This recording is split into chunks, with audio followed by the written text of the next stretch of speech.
நீங்கள் ஆவியில் உண்மையுள்ளவர்களாக இருந்தால் எந்த காரியமாக இருந்தாலும் அடக்கணும். மற்றவங்களை பற்றி கேட்குறீங்களா, அந்த காரியத்தை அடக்கணும். மற்றவங்களை பற்றி புறங்குறி தெரியக்கூடாது, குடும்பத்தை பற்றி புறங்குறி தெரியக்கூடாது, கணவரை பற்றி மனைவியை பற்றி புறங்கூறி தெரியக்கூடாது. நீங்கள் ஆவியில் உண்மையுள்ளவர்களாக இருந்தால் காரியத்தை என்ன பண்ணணும், இந்த காரியத்தை இந்த விஷயத்தை கேட்டேன் அதை அடக்கணும். சில விஷயங்கள் சில பேர்கிட்ட சொல்லிட்டா, ஒருத்தராண்ட சொல்லிட்டா போதும், ஊருக்கே தெரிஞ்சிடும், உலகத்துக்கே தெரிஞ்சிடும். அது மாதிரி எத்தனை பேர் இருக்கிறாங்களே இந்த உலகத்தில். ஒருவர்கிட்ட ஒரு ஊழியக்காரர் பற்றியோ ஒரு விசுவாசியை பற்றியோ ஒரு குடும்பத்தை பற்றியோ பேசினா ஊரெல்லாம் சொல்லி வச்சிருவாங்க. கடைசியாக ஒரே ஒரு கதை நான் சொல்லிட்டு நான் முடிக்கிறேன்.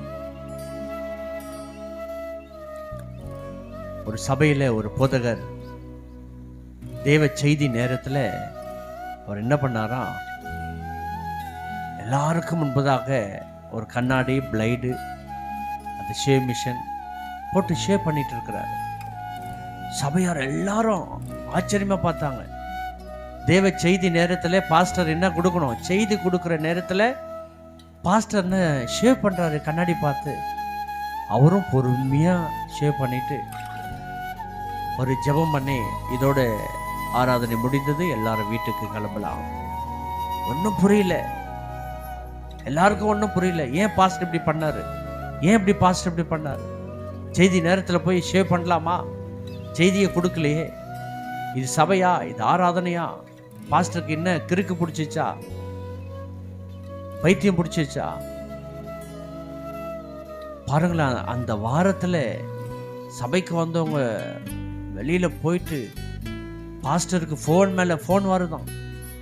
என்னங்க பாஸ்டர் இப்படி பண்ணிட்டீங்களாமே, இப்படி பண்ணிட்டீங்களாமே, ஆராதனையில் ஷேவ் பண்ணிங்களாமேன்னு சொல்லிட்டு அந்த ஒரு வாரமா பாஸ்டருக்கு ஃபோன் மேல ஃபோன்.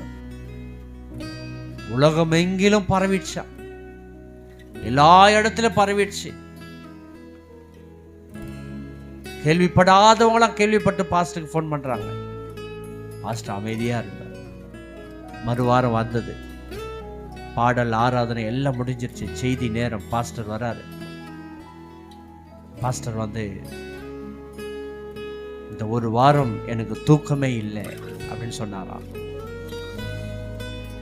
போன வாரம் நடந்த நிகழ்வுகள் எவ்வளவு சீக்கிரமா பரவிடுச்சு, உலகமெங்கிலும் பரவிடுச்சு. இது வரைக்கும் இந்த திருச்சபையில எவ்வளவோ செய்தி கொடுத்திருக்கிற, மனம் திரும்புதலுக்கு ஏற்ற செய்தி, சுவிசேஷம், சத்தியம், அவ்வளோ பேசியிருக்கிறேன்.